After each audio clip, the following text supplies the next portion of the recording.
People coming to Northern Ireland from outside have always found it absurd that white people of basically the same social class, living in the same space, would feel fundamentally divided from each other.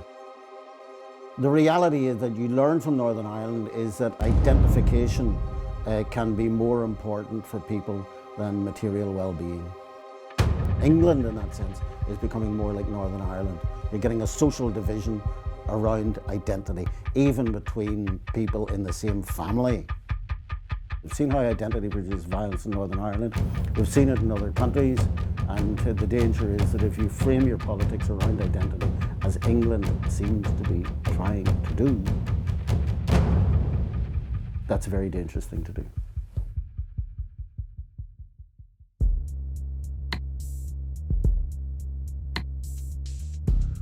My name is Malachy O'Doherty. So I'm a freelance journalist living in Belfast. I'm a writer and broadcaster. I was born in the early 1950s, 1951, so I came to adulthood, if you like, at the start of the Troubles in Northern Ireland. I was a witness to the first gun battles, the first shooting in Belfast.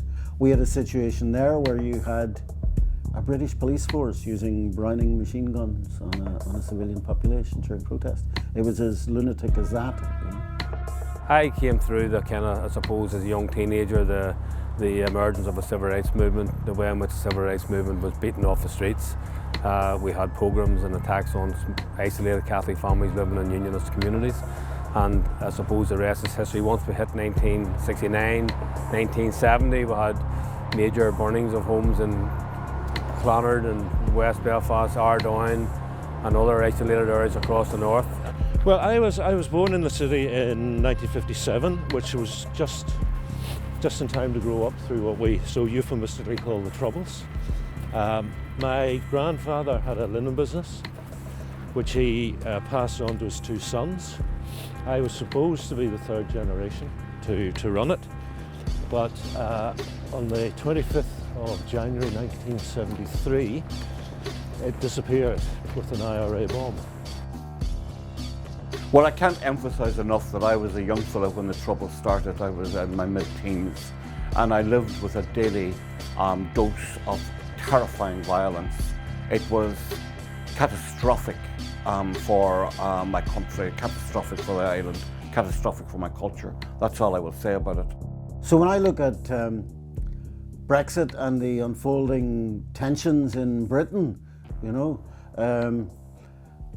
I do with a sense of having lived through something like this before, a sense that you're in a period of time where politics is really quite exciting, but the energy and the commitment and the passion have the potential to produce violence.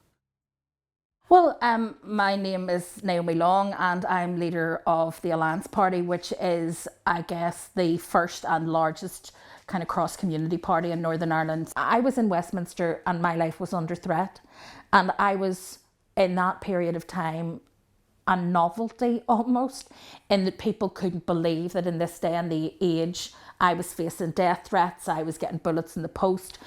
Other parliamentarians were sending me flowers and wanting to meet with me and talk to me about my experiences, and couldn't understand why this was happening.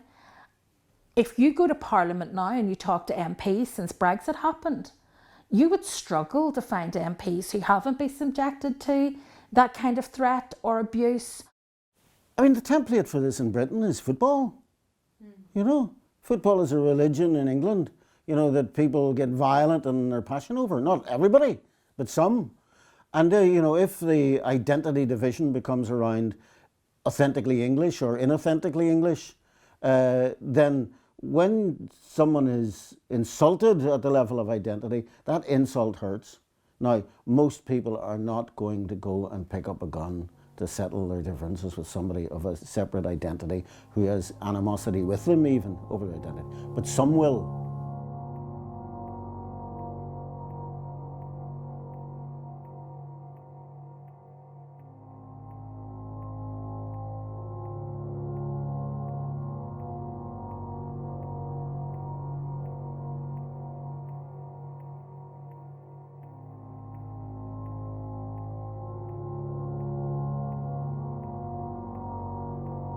There's a great comfort in having an easily identifiable definition of who you are.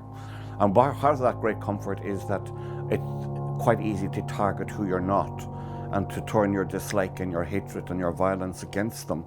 And I think that that is very attractive because it poses a short-term solution to what may be darkly troubling you in a deeper level. I think that these facile identifications and this facile talk about identity are basically agendas for not confronting what you are and who you are and what's truly happening to you.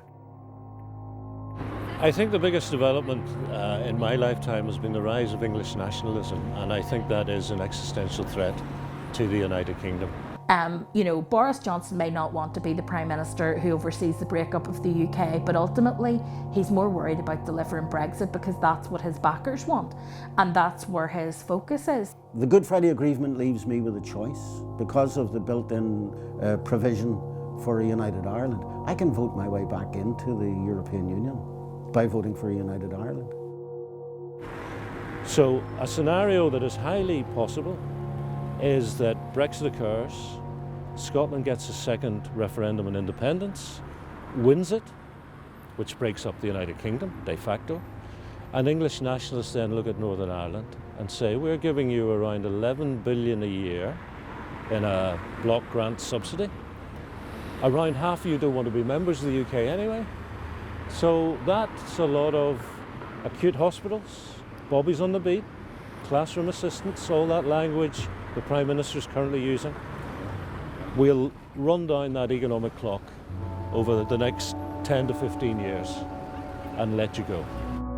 I don't think you can feel relieved, or I didn't feel relieved when the Good Friday Agreement came, because the nearness of the horror of the past was such that there was no such thing as a sense of security or a sense that this is over. All it gives you is a profound foreboding of what might come.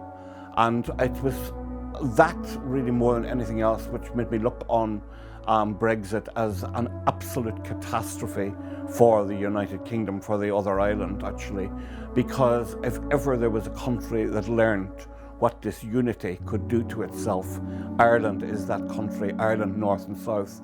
And now here is our neighbours, who I have no hesitation in calling our beloved neighbours, about to inflict this state on themselves. Is there a way to resolve it? The only way I can answer that is by reference to myself. Do I want to be part of a Britain, a little Britain without Scotland, governed in perpetuity by Etonian prats? Or do I want to be part of the European Union? I think faced with that option, I want to be inside the European Union. I'll feel safer and more culturally at home inside the European Union. But is there a way to bring me back into the UK and feel more at home there? I mean, there is. I mean, one obvious fact is that London is the most beautiful cosmopolitan city in the world, and who could not feel at home in London? And London voted Remain, you know? So, I mean, if we are realistic about what Britain is and revive our vision and have a bit more honesty even with ourselves about how wonderful Britain is and how indigenous we are to it, despite ourselves, then I think there is a possible future where we are British and content in that. But it's hard to see that until we're through this Brexit hurdle.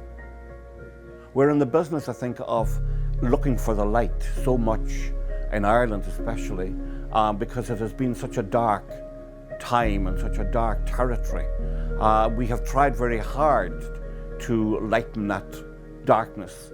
We have succeeded very occasionally, but I think it's the hope that we have succeeded very occasionally should drive us forward to try to do more, to be better people, and to be kinder people, and to be, if you like, more acceptable of what we live with and where we live and who we live with. That's a tall order.